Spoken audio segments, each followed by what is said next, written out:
The anime begins with showing a man lying on the road. He is attacked by an unfamiliar girl, and it appears that he has come to terms with his impending death. Suddenly, the man awakens to find an elderly individual with a strange face standing beside him. The old man then gives him the name Gobro, where he's suddenly feeling sleepy and he falls back asleep. When he wakes up the next day, he realizes that he's been born again as a goblin. Sad about becoming a weak creature, Gobro starts crying. But he soon finds out that goblins grow fast. In only 3 days, he grows a lot and gets new abilities. Eventually, Gobro accepts his new life as a goblin and decides to make the most of it. He promises to take advantage of the chances he's been given with his new life. Looking out of the cave, Gobro sees that the world around him is very different from what he's used to. Shortly after, he meets Gobkichi, whose body is the largest among the other goblins. Impressed by Gobkichi's strength, Gobro suggests that they hunt for food together. While they're out together, they encounter the master horned rabbit. At that moment, Gobkichi starts chasing after the rabbit, while Gobro gets ready to ambush. Their teamwork works well, and they catch the rabbit. But when Gobkichi wants to eat it all by himself, Gobro steps in. When Gobro takes the rabbit's horn as a weapon, a notification pops up, almost like in a video game. After eating the monster, Gobro gains a new skill called Escape. He also discovers that he still has powers from his past life as an Esper. This special ability allows him to absorb different things like iron, gold, poison, and monsters, and inherit their powers. However, he loses the skills he had collected in his past life or lost. Realizing how useful his Esper abilities are in a world full of powerful monsters, Gobro decides to develop his skills once again. When they get back to the cave, they meet Gami, a female goblin. She's amazed by Gobro and Gobkichi's victory over the tough-horned rabbit, which had killed many goblins before. Seeing Gobro's skill, Gami happily agrees to join their group, excited about the idea. But the next day it rains, so Gobro can't ask Gami to join them. Still determined, Gobro decides to go to the treasure room to find materials for crafting weapons. However, when he gets there, he finds some human girls locked up, and he doesn't understand why these girls are kept there.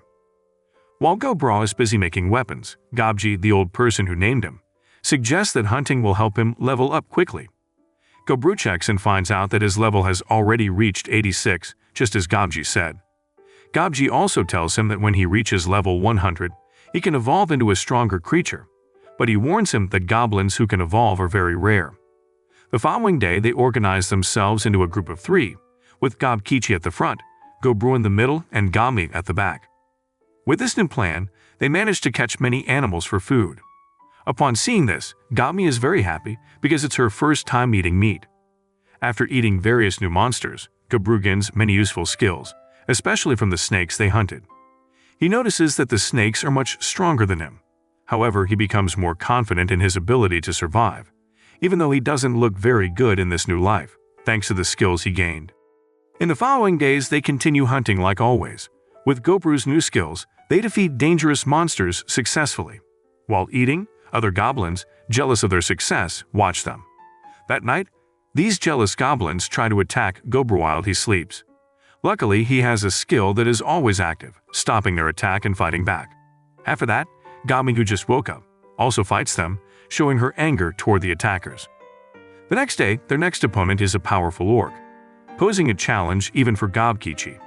However, with teamwork, they defeat the orc. After the fight, Gobro considers a different approach. Instead of being isolated from the village goblins, they should share their extra food with them and eat together in the cave. Upon knowing this, the goblins in the cave happily agree to this idea, enjoying the meal together. Seeing their unity, Gobro thinks about how he has changed, realizing that in his past life, he didn't care much about helping others. That night, Gobro receives a message saying he has reached his highest level, giving him the chance to evolve into the next stage, which becoming a hobgoblin. Without delay, Gobro agrees. The next morning, Gobro wakes up transformed, with his hair and body changed to a more human-like form, resembling his appearance in his previous life. Surprisingly, Gobkichi also evolves into a hobgoblin. Upon seeing this, Gami is amazed by Gobro's new look, admiring his increased attractiveness. After that, Gobkichi becomes curious about his new strength, leading him to challenge Gobro to a fight. Gobro accepts the invitation, and the result confirms his continued superiority over Gobkichi. After the fight, the 3 of them decide to go on another hunting again. shortly after they face a group of wolves. These wolf monsters are tough opponents, attacking in coordinated groups. Upon realizing this, Gobru quickly comes up with a plan, telling Gami to shoot arrows from a distance, while he and Gabkichi fight up close. After that, Gami manages to take down the leader of the pack, causing confusion among the wolves and making them easier to defeat. Gobru then consumes the wolf leader, which gaining a skill to command the pack. Upon returning to the cave, the other goblins ask Gobru to teach them how to fight, which he agrees to. He not only shows them fighting moves but also teaches them how to make weapons. The goblins admire Gobru for this, which makes him think that it might be because of his new skill. However, he feels happy knowing that he now has a reason to exist, which to become stronger and lead his friends. The next day, Gobru received troubling news that the human girls who were captured have died from swallowing poison. After that, Gobru and Gabji quickly burn their bodies in response. Not long after, Gobru and Gabkichi take on the responsibility of teaching and training the goblins, pushing them through tough physical exercises until they're exhausted. While overseeing the training, Gobru also hunts and consumes monsters with special skills, which gaining many combat abilities. However, their routine is interrupted when they spot a group approaching. At that moment, Gobru and Gabkichi get ready to defend themselves, but Gabji steps in and explains that the groups are the fathers of Gobru's generation. And this news surprises Gobru. It turns out the group consists of adult goblins who seem to be experienced and have just returned from a long hunt. They bring lots of food supplies, equipment, and some human girls, much to their leader named Gabji's joy. At the same time, Gabji is pleased with the new captured human girls, after their captured human girls before have died. He also added that goblin DNA is strong, so even if humans have babies with goblins, the babies will still be goblins. He then mentions that the main reason for capturing human girls is for the enjoyment of the goblins. Not liking this idea, Gobru quickly confronts Gabji. Upon seeing this, the other goblins were angry about the situation and they get ready for a fight. But the tension eases when two goblin girls from the Gabji's group, Sato and Sei, arrive. They have evolved into hobgoblins and aim to calm down the escalating argument. After that, Sato and Sei suggest that Gabji and Gobru have a fight without weapons to decide who leads the village, with the winner becoming the leader. Both agree to this idea, deciding not to use weapons. Gabji agrees to the challenge without hesitation, but to everyone's surprise, Gobru wins quickly. In just a minute, Gabji is defeated and trapped in Gobru's spider web. Upon seeing this, Gabji is amazed and asks where the rope used to tie up Gabji came from. Gobru explains that the spider web comes from his own body naturally.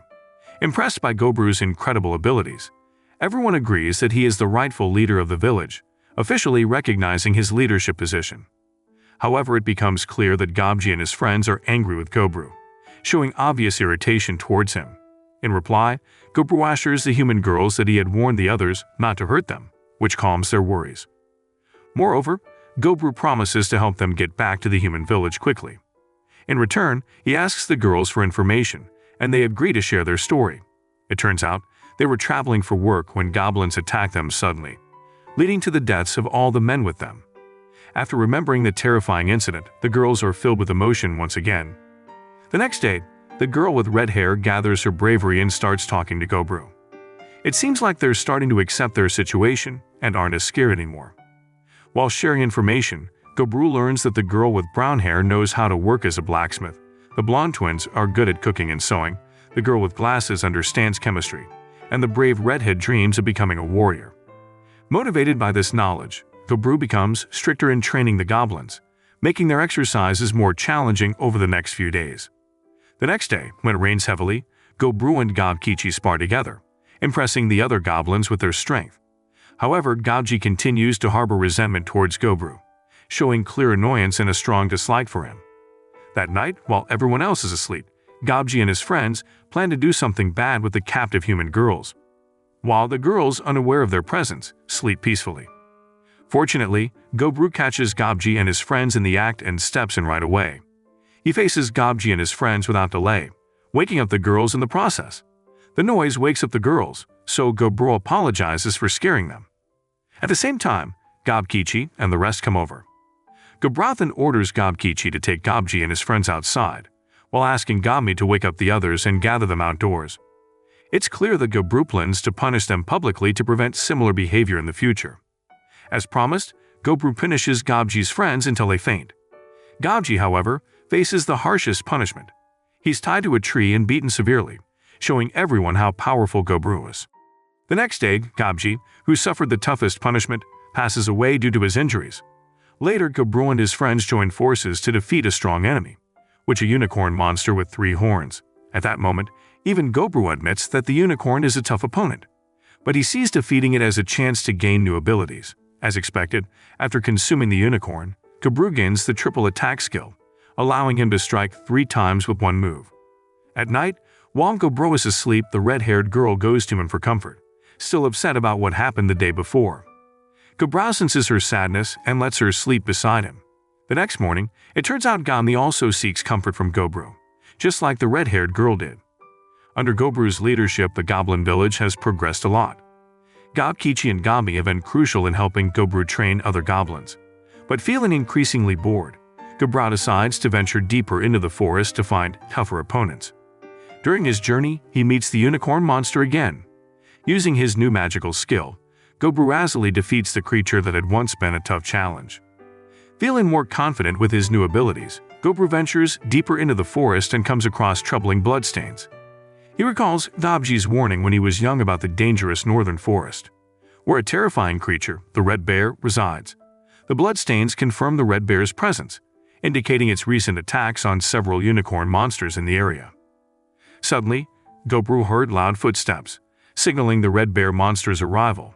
Unfazed, Gobru decided to challenge his combat skills against the powerful creature. Additionally, he saw an opportunity to become stronger by defeating and consuming the bear. With increased resolve, Gobru carefully readied his weapons and magic for the upcoming battle. On the other hand, at the goblin cave, Gami started feeling more and more worried when Gobru didn't come back quickly. But the others comforted her, saying they believed in Gobru's strength and ability to handle any situation.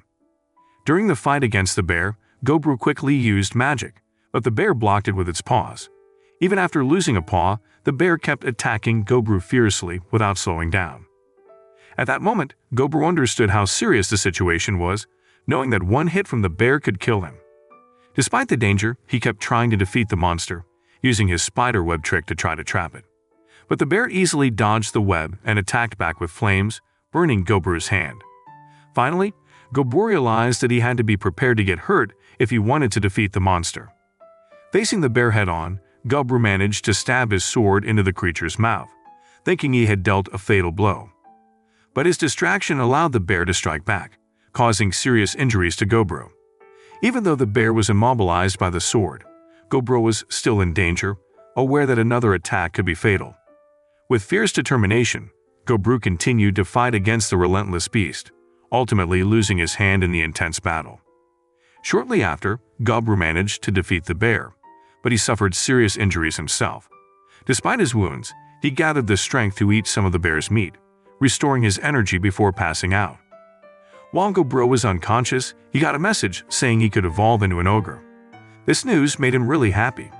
When he woke up, he realized he had changed into an ogre after he became bigger and scarier looking. But when he went back to the village, everyone was scared of him because they thought he was an ogre who wanted to hurt them. However, only Gami knew it was Gobru. In the end, everyone was amazed by Gobru's evolution, even Gobji, who recognized Gobru's special abilities. But Gobru kept his attention on the most important goal, was staying alive and finding his way back home. Moral lesson from the story: if you wake up as a strange creature, always remember to eat your food or vegetables, because you never know when you will become the leader of the village.